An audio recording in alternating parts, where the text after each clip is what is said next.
Water signs, tignan po natin kung ano ang mensahe para sa iyo ngayong araw. Keep in mind po na ito ay general reading lamang.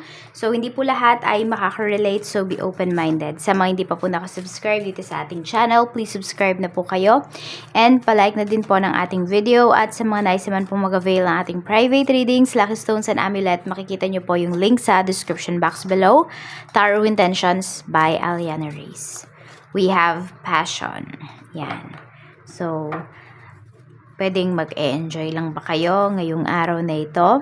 Or habang may ginagawa kayo, busy kayo, pero nag-e-enjoy kayo sa ginagawa ninyo. Kasi nandoon po yung puso ninyo. Ayan, binibigay or bibigay ninyo ngayong araw na ito, yung puso talaga ninyo sa inyong mga ginagawa or sa mga dapat ninyong gawin ngayong araw. Tignan natin, ano pa yung mensahe for you? Angel message natin, spirit guide for water signs, Cancer, Pisces, Scorpio, Sun, Moon, Rising, and Venus. Meron tayo ditong victory. Ayan. So, panalo ka. Ayan. Panalo ka dito. Sabi nga sa inyo, your prayers have been heard and answered. Have faith. So, yung pinagdasal nyo, makukuha nyo yan. Pwedeng hindi nga lang ngayong araw na to. Pero definitely, makukuha nyo po yan. Kaya magtiwala kayo. Maring may delay sa life, okay? Kasi pwedeng yung hinihiling nyo talaga, hindi nyo pa yan talaga kailangan sa ngayon. So, makukuha at makukuha nyo po yan. Okay? Magtiwala kayo. Ayan. Kasi yung iba sa inyo, pwedeng hindi nyo pa yan nakukuha kasi may doubts kayo dito. So, alisin nyo yung kahit konting doubts po ninyo. We have outdoors. Yan. So, baka wala sa bahay yung hinahanap po ninyo. Pwedeng need nyo talagang lumabas. So, go outside, get some fresh air, and connect with the nature to relieve stress and gain new creative ideas. Meron tayo ditong prioritize. Focus on your highest priorities. I will help you get organized and motivated. Okay. So, kaya din magulo yung isipan ng iba sa inyo kasi pwedeng napakakalat ba sa place ninyo? Yung mga nakikita nyo ba ngayon unorganized? So, ayusin nyo po yan. Meron tayo ditong overcoming difficulties. The worst is now behind you and you are surmounting any previous challenges. Ayan. So, know your priorities.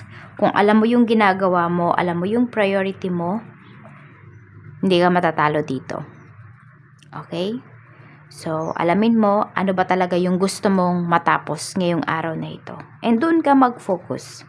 Kung nai-stress ka, sinasabi ni universe, lumabas ka. Kailangan mong makalanghap ng sariwang hangin. Pwedeng nasa-suffocate ka na kung nasaan ka man ngayon. Pwede nga sabi ko, baka madumi or makalat ngayon sa tinitignan mo ngayon. Maglinis ka na. Tignan natin kung ano pa ang mensahe. So, pwedeng iba sa inyo, kaya naman di kayo nakakapaglinis. Pwede nga po kasi na busy kayo sa inyong trabaho. Ayan. So, ang dami-dami yung ginagawa. So, tignan natin. Ayan, baka hindi pa kayo nakakapag-general cleaning. Ano pa po ang mensahe natin? Spirit guide for water signs. Mayroon tayo dito worth waiting for. Ito yon yung sinasabi ko. Pwedeng hindi pa siya ngayon binibigay sa'yo ni universe, pero definitely ibibigay siya. So, worth waiting for. Sulit na sulit naman po yung paghihintay ninyo. Hindi po talaga kayo bibiguin. Talk about your feelings. Ayun nga, iba sa inyo nai-stress kayo. Pwedeng wala kayong masabihan o ibulong nyo na lang daw sa hangin kung ano man itong mga nararamdaman ninyo. Kasi pwedeng, yes, meron ka mga kaibigan, pero water signs, pwedeng yung mga kaibigan mo, may kanya-kanya ding buhay at busy din sila sa kanilang problema. So, kung wala kang makausap ngayon, walang available na makausap, ayan, labas ka, bulong mo sa puno or sa hangin yung iyong mga nararamdaman. We have family culture. Ayan. So, ang need ninyong i-prioritize ngayon is your family. Ayan po yung sinasabi sa inyo ni universe. Ayan. Learn more about your family's story and history.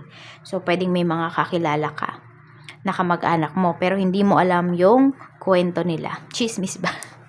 Hindi mo alam kung ano ba.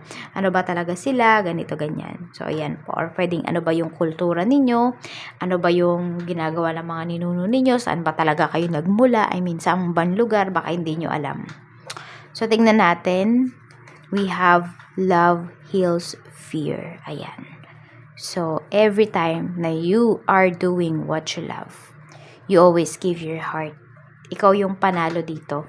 Water signs. Ayan. So, sa mga sitwasyon na kinakaharap mo ngayon, pwedeng sabihin natin, yes, kailangan paganahin ang isip, pero mas panalo kapag pinagana mo yung puso mo. Depende na lang po yan ha, sa kung ano man yung pinagdaraanan ninyo. Kasi, yes, iba-iba tayo ng problema. Araw-araw naman may problema tayo. Diba? Nasa sa atin na lang yan. Paano ba natin yan dinadala? So, yung lucky color mo dito is yellow and blue. So, tignan po natin ano pa yung mensahe para sa'yo. Spirit guide, mensahe pa po natin. Mensahe pa po natin kay water signs. Trabaho, spirit guide, kamusta po? Okay. Meron tayo ditong Ace of Swords. Ayan po, victory talaga. Victory yan. May hinihintay ba kayong promotion? Or kayo ba yung tao na nag-apply sa iba habang meron pa kayong current job? Ayan po. So, may magandang mangyayari po sa inyong career. Maghintay lamang po kayo. Pero syempre, hindi pwedeng nakatunganga lang, di ba? I mean, di ba? Gawin nyo pa rin yung best ninyo habang hinihintay nyo tong hinihintay po ninyo pagdating sa inyong career. Good news to. Ayan po, breakthrough ito pagdating sa iyong trabaho. Baka bigyan kayo ng malaking project. Ayan. Yung iba sa inyo, tagal naman po yan. Matagal ko na pong hinihintay yan yung big project na yan. Kasi pwede nga, hindi pa yun yung right time. Yun yung gusto mong time. Yun yung gusto mo. Pero pwedeng hindi talaga yun yung para sa'yo kasi na oras. Malay mo, alam ni universe, papalpak ka dyan kapag binigay niya kaagad sa'yo. Kasi you are not yet prepared talaga. Kaya, ayan po. Tignan natin. Pagdating naman sa negosyo, ayun diba, tignan nyo, umaalis, hindi ba? Nagmo-move forward. Yun po yung kailangan ninyong gawin. Mag-move forward kayo pagdating sa inyong negosyo. Ibig sabihin, medyo sumunod kayo sa uso. Ano ba yung uso ngayon? Ano ba yung mga kailangan ng mga kliyente po ninyo, ng mga customers ninyo? Yun po yung ibigay nyo sa kanila. Yan. Lumabas kayo sa comfort zone ninyo. Meron din dito, pwedeng iiba po kayo ng pwesto. Ayan. Baka naghahanap yung iba sa inyo ng inyong malilipatan, or pwedeng before meron kayong pwesto, ngayon pwede po na alam mo yung parang nandyan na lang kayo sa labas, yung mas less yung gastos. So ayan po, nagiging practical yung iba sa inyo. Oo, before siguro ayun, kunwari may pwesto kayo, kunwari lang sa palengke, o kaya may pwesto kayo, may shop kayo, ngayon wala na, nandyan na lang po kayo sa labas. Mas mas practical at mas marami pa kayong nagiging sales. Ayan. So, tingnan natin. Or pwedeng naglagay kayo ng mga pop-up store ba yun? Parang ganyan. Pagdating sa money, napakaganda Family culture. Okay, baka meron kayong kailangang ayusin, water signs na pamana ng pamilya po ninyo. Ayan, baka kailangan ng maghatian, pero hindi mo yan pinaprioritize. Tignan mo kasi baka yan yung sagot sa mga problema mo. Okay, lalo na yung iba po sa inyo kung meron kayong problema sa pera. Kaya lang pwedeng gagastos din kayo dito. Ayan, pero makakasolve po yan ng problems ninyo. Yung iba sa inyo para kasing hinahayaan nyo na lang. Siguro dahil magulo ba. So parang sinasabi nyo, ay hayaan mo na sila. Sila na lang yung maghati-hati. Ayan. So, baka pag ikaw ay, yun nga, so, parang pinapabayaan mo lang siguro, ganyan. Or baka iniisip mo, wala namang masamang mangyayari. I mean, hindi masama. Kung hindi, mayroon pa rin silang ititira para sa'yo. Paano kung puro gahaman yung mga kamag-anak mo, water signs? So, pag ikaw ay nagkaroon na ng time para dito, diba, wala ka na palang hinahabol. Wala ka na palang kukuhanin, wala ka na palang mana. So, kapag usapan, ayan po, talaga, So, i-prioritize nyo po yan. Pagdating naman sa love life, we have the moon. So, hindi pa masyadong nag-open up sa'yo yung person mo. Ayan. Medyo emotional din siya. So, yun yung nakikita ko dito sa person mo. Kabaliktaran mo siya. Kapag emotional siya, hindi siya masyadong nagsasabi sa'yo.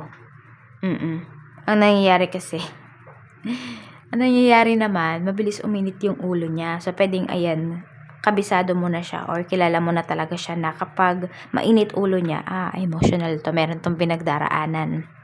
So, we have number 10, number 18. Yan po yung iyong lucky numbers.